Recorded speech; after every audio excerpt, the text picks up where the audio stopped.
அனைவருக்கும் வணக்கம். நம்ம இன்றைக்கி குரூப் டூ ஏ ரிசல்ட்ஸ் வந்ததை எல்லோரும் பார்த்தோம். இந்த எக்ஸாமினேஷனுக்கு வந்துட்டு அப்ளிகேஷன் வரவேற்கப்பட்டு 28/9/2025 நீங்கள் எக்ஸாம் எழுதி இன்றைக்கி உங்களோட ரிசல்ட்டு வந்திருக்கு. குரூப் டூ ஏன்னு 2 ரிசல்ட்டாக விட்டுருக்காங்க. ரெண்டுத்துக்கும் பார்த்தீங்க அப்படின்னாக்கா ஆஸ் பர் நோட்டிஃபிகேஷன் நீங்கள் எதை மையப்படுத்தி படிக்க ஆரம்பிச்சிங்க அப்படின்னாக்கா இந்த குரூப் டூ நோட்டிஃபிகேஷனை மையப்படுத்தி தான் படிக்க ஆரம்பிச்சிங்க. இதில் குரூப் டூவில் வந்துட்டு 50 வேக்கன்சியும், குரூப் டூ ஏல வந்துட்டு ஒரு மொத்தமாக 595 வேக்கன்சியும் கொடுத்துருந்தாங்க. இதை மையமாக வச்சு தான் நீங்கள் படிக்க ஆரம்பிச்சிங்க. குரூப் டூக்கும் 2ஏக்கும் உங்களுக்கு நல்லா டிஃப்ரென்ஸ் தெரியும். ரெண்டுத்துக்குமே மெயின்ஸ் உண்டு, எதுக்குமே இன்டர்வியூ கிடையாது. 2ஐ பொறுத்த வரைக்கும் ரிட்டன் எக்ஸாமினேஷன் வந்து டிஸ்கிரிப்டிவில் இருக்கும், 2ஏவை பொறுத்த வரைக்கும் எம்சிக்யூவில் இருக்கும். சரிங்களா? அப்படியாப்பட்ட எக்ஸாமினேஷன் தான் இருக்குது.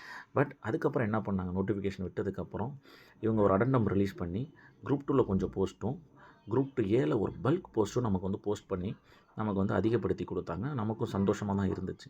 அப்புறம் இன்றைக்கி காலையில் ஒரு அடண்டம் ரிலீஸ் பண்ணி அந்த குரூப் டூ ஏல உள்ள அந்த லைஃப் ஸ்டாக் இன்ஸ்பெக்டரை வந்து 0 பண்ணிட்டாங்க. சரியா? 0 பண்ணி தான் நமக்கு ரிசல்ட்டை விட்டுருக்காங்க. போலீஸ் டிபார்ட்மெண்ட்டில் அசிஸ்டன்ட்ஸ் வந்துட்டு உள்ளே இருக்கிறத நம்மளால் பார்க்க முடியுது. சரிங்களா? இப்போ இதெல்லாம் வந்து மேட்ரே இல்லை சார். இப்போ இதெல்லாம் வந்து ஒரு கன்சர்னே கிடையாது. எது தான் கன்சர்ன் அப்படின்னா எக்ஸாமினேஷன் ரிசல்ட்டு தான் கன்சர்ன். ஸோ ரிசல்ட்டில் உங்களோட நம்பர் இதுக்குள்ளே வந்துருந்துச்சு அப்படின்னா, குரூப் டூவில் உங்கள் நம்பர் வந்துருந்துச்சு அப்படின்னா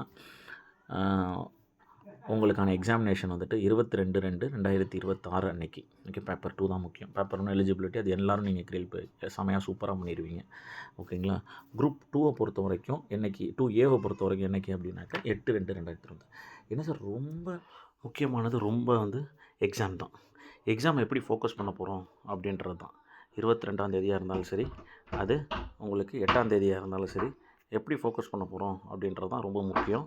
நீங்கள் அடுத்த 50 நாளைக்கு படிப்பை மட்டும்தான் யோசிக்கணும்.